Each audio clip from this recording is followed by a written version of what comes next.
Imagine this. You're a German soldier, captured in the heart of World War II.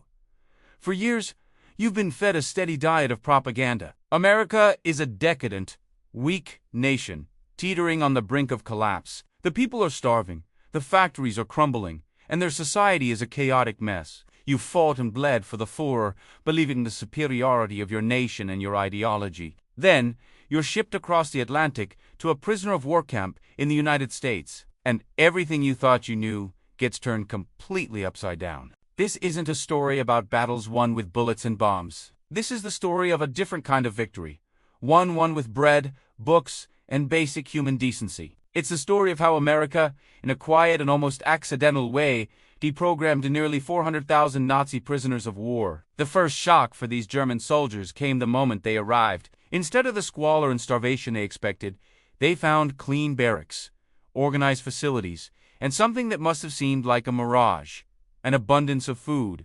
Back home, Germany was rationing every last crumb. On the front lines, they were lucky to get a thin soup. But here, in an American POW camp, they were served 3 meals a day. We're talking fresh meat, vegetables, milk, coffee, and even dessert. The sheer quantity and quality were mind-boggling. They were getting a daily calorie intake that was sometimes double what civilians back in Germany were surviving on. The Nazi propaganda machine had drilled into them that America was a land of scarcity. Yet here they were, prisoners of war, eating better than they had in years. This wasn't just a meal. It was the first crack in the ideological armor they had worn for so long. The dissonance was deafening. How could a nation on the verge of collapse feed its enemies so well? Then came the medical care. Wounded German soldiers were treated in camp infirmaries with a level of care they couldn't have imagined. They were given access to new miracle drugs like penicillin, which was still a rarity even for their own troops. American doctors and nurses treated their injuries and illnesses with professionalism and compassion. Again, the propaganda said Americans were subhuman barbarians. The reality they were experiencing was one of humane, even generous, treatment.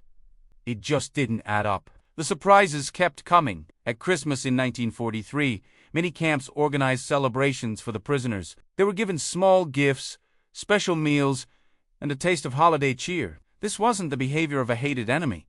It was the behavior of decent human beings. The prisoners were also allowed to use the post-exchange, or PA, where they could use the small wages they earned from working to buy things like cigarettes, candy, soda, and toiletries.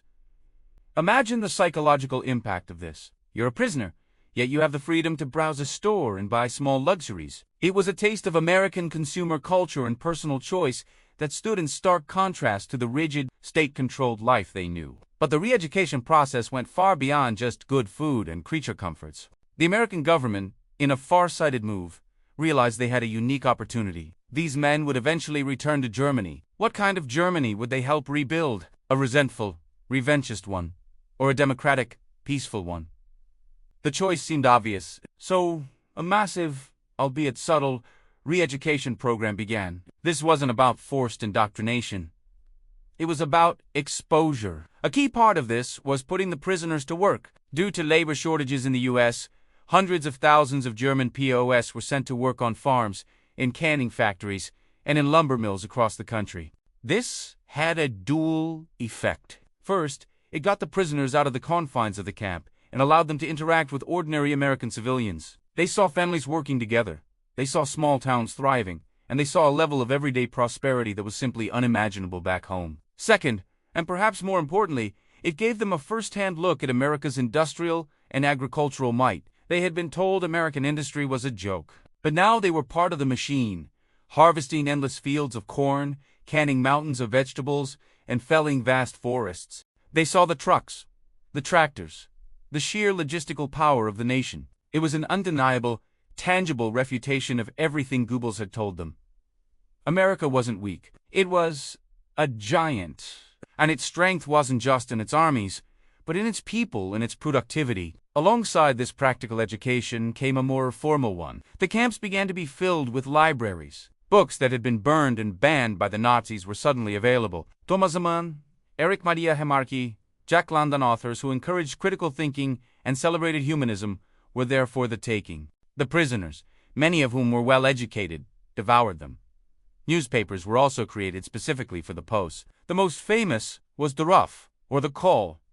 It was written and edited by anti-Nazi German prisoners, and it didn't just report the news. It engaged in deep discussions about democracy, individual responsibility, and the future of Germany. It openly debated the failures of the Nazi regime and encouraged prisoners to think for themselves about what had gone wrong. Universities and colleges near the camps also offered courses. Prisoners could study English, American history, civics, and other subjects. For the first time, many of these men were exposed to the fundamental ideas of democracy, freedom of speech, the rule of law, and the consent of the governed. It was a slow, patient process of planting seeds. They weren't being told what to believe. They were being given the tools to dismantle the lies they had been told and to form their own conclusions. Then, in the spring of 1945, came the final, devastating blow to Nazi ideology. News and images began to emerge from the liberated concentration camps.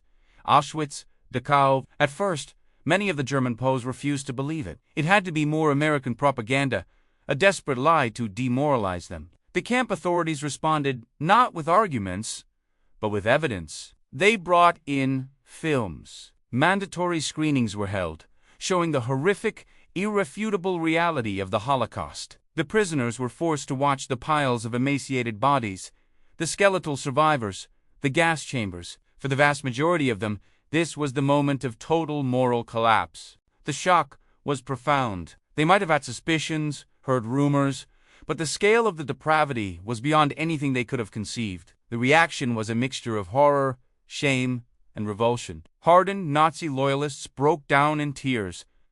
Others sat in stunned, silent disbelief. This was the regime they had fought for. This was the ultimate, logical conclusion of the ideology they had embraced. Any lingering loyalty to Hitler and the Nazi Party evaporated in the face of such monstrous truth. The lie wasn't just that America was weak. The core lie was that their own cause was noble. And now, that lie was shattered forever. In the aftermath, the transformation was nearly complete. When surveyed, the overwhelming majority of German POWs renounced Nazism and expressed a desire for a democratic Germany. Many were so impressed by their experience that they applied to immigrate to the United States after the war. They had arrived as enemies, indoctrinated with hate, and they were leaving as converts to the democratic ideal. When they were finally repatriated, these former prisoners became crucial assets in the rebuilding of West Germany. They had seen democracy work. They understood American culture and intentions. They became politicians, business leaders, teachers, and writers. Men like Alfred Anders and Hans Werner Richter, who worked on the POW newspaper Der Ruf, went on to become leading literary figures in post-war Germany, founding the influential Group 47, which shaped German thought for decades. They were, in effect, ambassadors for democracy, inoculated against the poisons of extremism and totalitarianism. Looking back, it's an incredible story. America's greatest victory in World War II might not have been fought on the beaches of Normandy or the islands of the Pacific. It might have been won quietly, in the cornfields of Iowa and the lecture halls of Virginia. It was a victory achieved not by overwhelming force, but by overwhelming decency, by showing its enemies that a nation's true strength lies not in its capacity for cruelty, but in its commitment to liberty, generosity, and truth. It proved that sometimes the most powerful weapon you can wield against an ideology of hate is a simple act of kindness. Thank you so much for watching. If you found this story as fascinating as I did, please hit that like button. Subscribe for more deep dives into history, and share your thoughts in the comments below. See you next time.